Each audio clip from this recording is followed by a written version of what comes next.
Bonsoir, tu m'as manqué. Et moi, je t'ai manqué.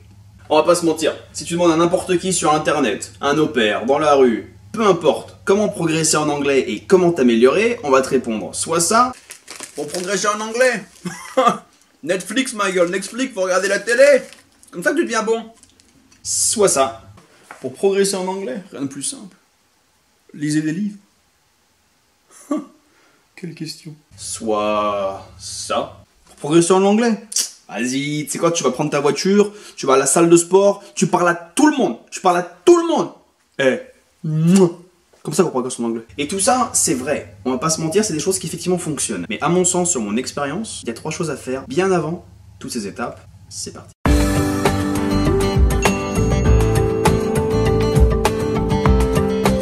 Non, moi l'idée de vous dire que je suis professeur, que je peux vous apprendre quoi que ce soit d'incroyable ou d'innovateur. Par contre, comme je le fais pour Promo Pair, de vous faire partager toute mon expérience, mon ressenti, comment ça se passe pour moi, je me suis dit que le faire par rapport à mon anglais, c'était pas une si mauvaise idée que ça. On va pas se mentir. Ça fait 7 mois que je suis ici et j'ai rencontré plus ou moins que 4 ou 5 au pair qui avaient un niveau équivalent ou supérieur au mien en anglais. Ça me donne une certaine légitimité pour vous en dire ce que j'en pense. Donc en arrivant aux États-Unis, je parlais déjà couramment la langue parce que j'ai mis en pratique ces petites choses qui effectivement vous feront pas parler couramment la langue dans 2-3 jours. Par contre, ce sera beaucoup plus simple, beaucoup plus efficace, beaucoup plus linéaire et beaucoup plus rapide comme progression si vous appliquez ces petits détails. On va essayer de sortir 2 vidéos par jour, donc une en français, une en anglais, 2 fois par semaine, par rapport à l'anglais en général, où je vais vous expliquer comment est-ce que j'ai travaillé sur ma prononciation, ma compréhension, sur mon vocabulaire, comment est-ce que j'ai développé ma vitesse de dialogue, comment est-ce que j'ai effectivement, voilà, comment est-ce que mon anglais en général s'est développé au fil des années. Et donc on commence avec le point numéro 1. À mon sens, une des plus grosses erreurs quand on veut apprendre une langue étrangère, parce que ça fonctionne pour l'anglais mais aussi pour toutes les langues que tu veux apprendre, c'est de vouloir éviter de faire des erreurs. C'est super important de faire des erreurs, putain, sans déconner. Je suis arrivé aux États-Unis, je me suis planté. Je voulais dire un rappeur, et j'ai dit un violeur. Entre a rapper and a raper, il n'y a pas une si grosse différence que ça. Et bah putain, ouais, écoute, ça arrive de se tromper. Tu peux te dire, bon, je vais me braquer, je suis tellement frustré que je ne parle plus anglais, je ferme ma gueule pour toujours. Ou tu peux te dire, bah écoute, voilà, je vais faire... c'est rigolo, ça me fait une anecdote, et puis bah je le saurai pas la prochaine fois. On va pas se mentir, si je regarde mes stats au niveau de mes vidéos, vous avez en moyenne entre 19 et 25 ans, tous ceux qui regardent mes vidéos. Et à part quelques Belges, Suisses, à part 2 Russes et 2 Australiennes, globalement, vous êtes tous francophones ou français, avec une moyenne de plus ou moins 22-23 ans, ce qui veut dire que vous parlez français depuis une vingtaine d'années, une grosse vingtaine d'années. Vous avez appris à écrire, à lire, vous avez appris à compter, vous avez appris à... Vous avez tout fait en français, d'accord? Votre vie a été basée en français. Et malgré ces 20 années, voilà, encore une, voilà, hein, on parle d'erreur, on y est, je sais pas comment on dit. Malgré ces 20 ans à parler français, on fait des erreurs tous les jours. Quand on parle, quand on écrit, quand on lit, quand on communique, il y a des erreurs de français qui sont faites tout le temps, non-stop. Et la partie intéressante, c'est que tout le monde s'en fout. C'est quelque chose qui est normal, c'est quelque chose qui est rentré dans les mœurs, que voilà, j'ai des amis qui m'envoient des SMS, il faut que je transcrive leur français en français. C'est, voilà, je sais pas, c'est spécial, hein, et parfois je peux même pas comprendre, il faut que je leur demande ce qu'ils veulent dire. Là où je veux en venir, c'est que ça fait 20 ans que vous parlez une langue, et vous faites des fautes tous les jours. Et que maintenant que vous apprenez une langue étrangère, vous voulez pas faire de fautes. Je vais vous dire un truc. Vouloir absolument ne pas faire de fautes, c'est encore pire qu'en faire. Dans quel sens? J'ai tellement bossé sur ma prononciation que j'ai quasiment dégagé tout mon accent français. Donc effectivement, je mets l'accent tonique à de mauvais endroits, il y a des mots que je prononce pas correctement, mais globalement, j'ai pas d'accent français. Donc quand je rencontre des au-pairs d'ailleurs, qui effectivement ont un accent un peu fort, ou qui savent pas que je suis au-pair, qui savent pas que je ne suis pas américain, ils vont discuter avec moi toute la soirée. Et elles essayent tellement de pas faire de fautes, elles essayent tellement dur, que c'est impossible de les comprendre. C'est impossible. Des fois, je leur dis, mais je comprends rien. Parce que ce qui se passe, c'est qu'elles commencent une phrase, elles vont parler pendant 3 secondes, elles vont mettre un blanc de 5 secondes qu'elles trouvent pas le mot parce qu'elles veulent pas se tromper, du coup elles changent la phrase, elles changent de mot, du coup on passe sur autre chose, je sais plus de quoi on parlait, c'est une horreur. Alors que si elles me parlaient en faisant des erreurs, effectivement, je pourrais lui dire d'essayer de reformuler un peu sa phrase, et dès que j'ai compris, effectivement, lui expliquer où c'est faux, et reformuler moi-même sa phrase pour que la prochaine fois elle le dise correctement. Et de toute façon, les phrases c'est super intéressant. Tu prends un bout, tu le mets avec un autre bout, ça fait une autre phrase. Du coup, si tu maîtrises ce bout-là, tu peux le mettre n'importe où, c'est génial. Fais des erreurs, fais-toi corriger. Pas n'importe qui, ça peut être n'importe quoi. Après, il y a 2 possibilités. Soit tu es ouvert à la critique et tu te dis, bah effectivement c'est positif, je ferai plus l'erreur. Soit tu te fermes, tu te dis, bon bah de toute façon on m'a corrigé, je suis qu'une merde. Et puis, bah écoute, tu peux rentrer chez toi en France et puis bah tu commences à apprendre le langage des signes. Hein, on te fera pas chier pour la prononciation. Non. Il y a un au-pair qui habite pas loin, qui habite à 5 minutes de chez moi. Il est arrivé en France il y a 6 mois, il parlait 2 mots. Ça veut dire bonjour, au revoir. Et peut-être que ça veut dire merci. Aujourd'hui, ça fait 6 mois qu'il est là.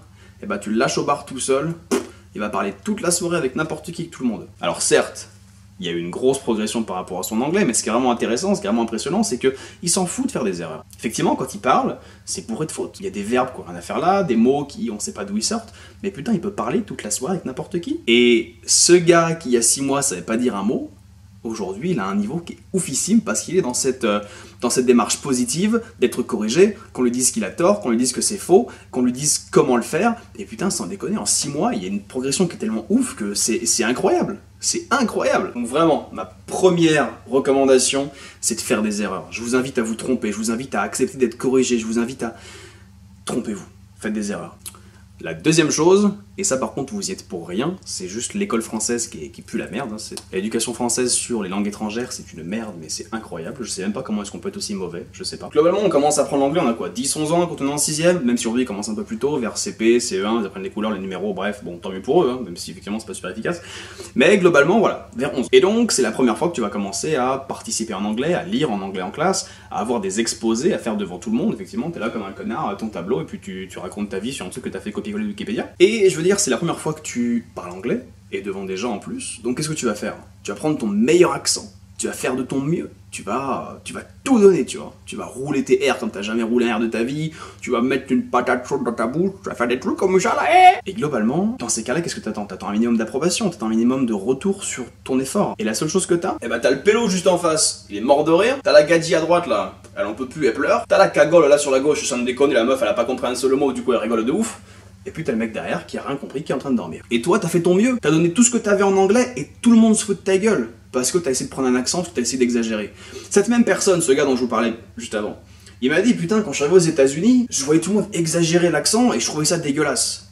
Aujourd'hui, après 6 mois, je me retrouve à vraiment exagérer fort mon accent et on me dit que c'est encore pas assez.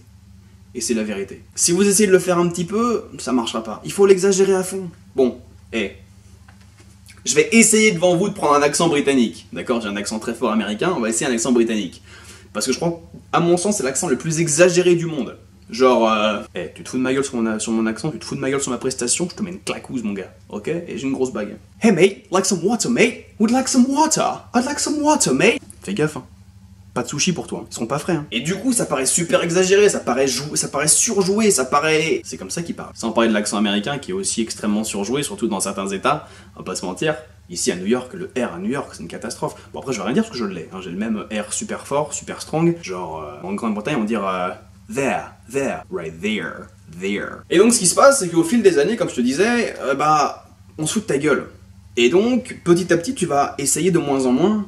Et donc forcément, cet accent que tu exagérais avant, tu l'exagères un peu moins, un peu moins, un peu moins.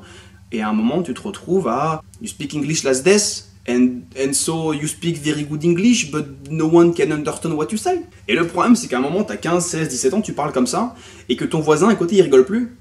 Que tes voisins, ils rigolent plus. Parce qu'ils ont le même accent dégueulasse. Ils ont le même accent pourri dégueulasse que tu comprends pas. Oui, parce qu'on va pas se mentir, hein. L'accent français, c'est une horreur. Hein. Je comprends rien quand un français me parle. C'est dur. Et donc ça donne effectivement des jeunes adultes qui ont 20, 22, 23, 25 ans, 30 ans peut-être pour certains, qui gardent cet accent, et parce que c'est tout ce qu'on leur a appris. Parce que effectivement ils ont eu les critiques, ils ont eu les moqueries étant plus jeunes, les premières fois qu'ils ont essayé, et ils ont été tellement dégoûtés et frustrés par la réaction des autres, qu'ils se sont dit bah écoute, voilà, au moins je vais faire quelque chose où on se fout pas de ma gueule. Et découle de ça une peur de parler anglais. Le fait d'être super timide, le fait d'avoir peur de parler la langue, ça découle de ça. Il y a tellement un manque de pratique orale de la langue en France, que ce soit en espagnol, que ce soit en anglais, que ce soit en allemand, pour toutes les langues, qu'on se retrouve avec des gamins qui apprennent l'anglais depuis 10 ans et qui sont incapables de faire une phrase correcte à l'oral. Qui effectivement, à l'écrit, peuvent se démerder pour écrire 2-3 trucs, mais à l'oral, c'est une catastrophe. Donc, une fois que vous aurez plus le problème de faire d'erreurs, que vous, effectivement, vous direz, bah, je fais des erreurs, écoute, ça arrive, c'est comme ça, je fais des erreurs, écoute, je peux pas faire autrement, c'est normal, donc je fais des erreurs. Dès que vous serez à ce point-là, de vous en foutre, au final, de faire des erreurs, vous allez effectivement mettre l'accent sur le fait de participer.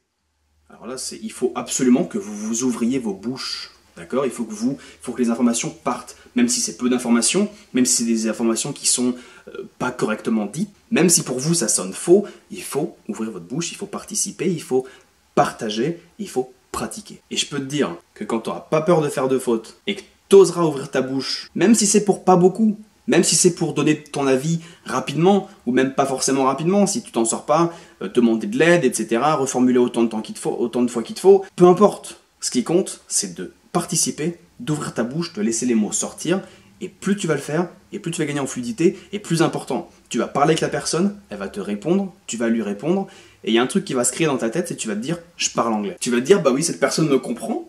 Effectivement, c'est pas forcément facile, ça peut être compliqué, ça peut être des informations qui sont très longues à faire passer, mais cette personne va te comprendre. Et au moment où tu vas commencer à te dire « putain, je parle anglais », et ben là, tu vas commencer à partager avec tout le monde, avec n'importe qui, tu vas commencer à t'ouvrir aux gens, tu vas commencer à t'ouvrir au dialogue, et même si tu fais des erreurs, les gens vont te corriger, les gens vont te dire « ah, ce serait pas comme ça, ce serait plutôt comme ci », et voilà. Et je vais te dire un truc, les gens qui se foutent de ta gueule par rapport à ton anglais, c'est des trous du cul. Quelqu'un qui est meilleur que toi, il va te tirer vers le haut, pas vers le bas. Et le troisième point que vraiment j'ai envie de mettre en avant, et ça va être super important aussi, ça fonctionne très bien aussi en français, ça c'est un exercice de communication à faire dans vos langues natales, dans vos langues étrangères, c'est d'écouter pour comprendre, et pas d'écouter pour répondre. Souvent dans l'exemple, quand on s'engueule avec des gens, on écoute ce qu'ils disent juste pour leur en foutre plein la gueule.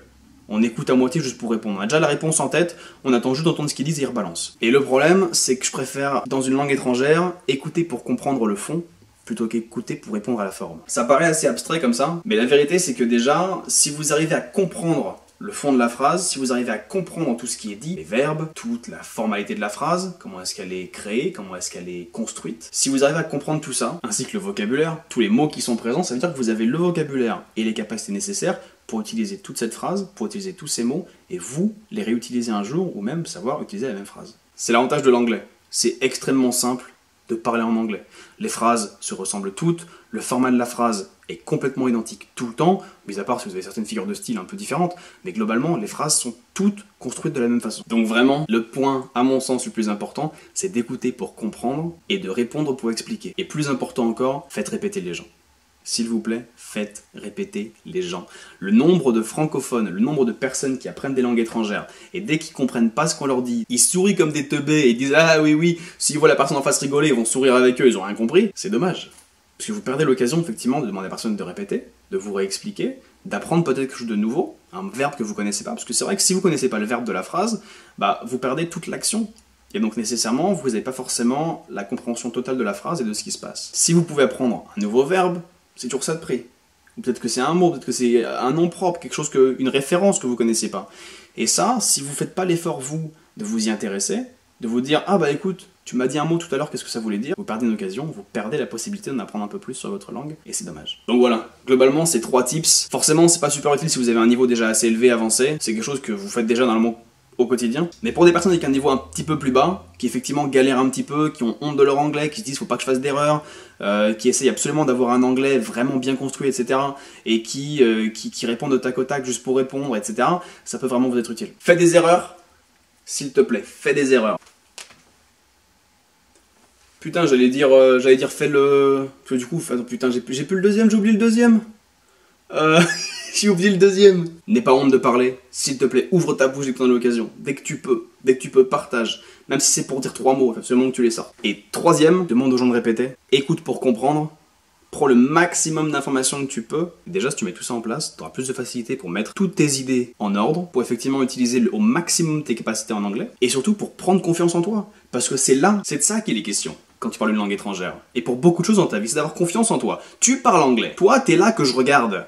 Peu importe ton niveau, peu importe si tu peux nous faire des dissertations en anglais ou si tu peux juste dire comment tu t'appelles, tu parles anglais. Et c'est ça le point le plus important ici. Fais des erreurs, parle anglais, comprends, et s'il te plaît, prends confiance en toi. Parce que sans déconner, tu déchires de ouf. On va en avoir fini sur cette vidéo par rapport à mes 3 premiers tips pour se booster en anglais. Il y aura une autre vidéo qui va sortir normalement jeudi par rapport à d'autres méthodes que moi j'ai mis en place. Comment est-ce que je parlais déjà couramment en France l'anglais. Et moi je te dis à bientôt sur Opera Elsewhere, l'ABCDR du mec opère.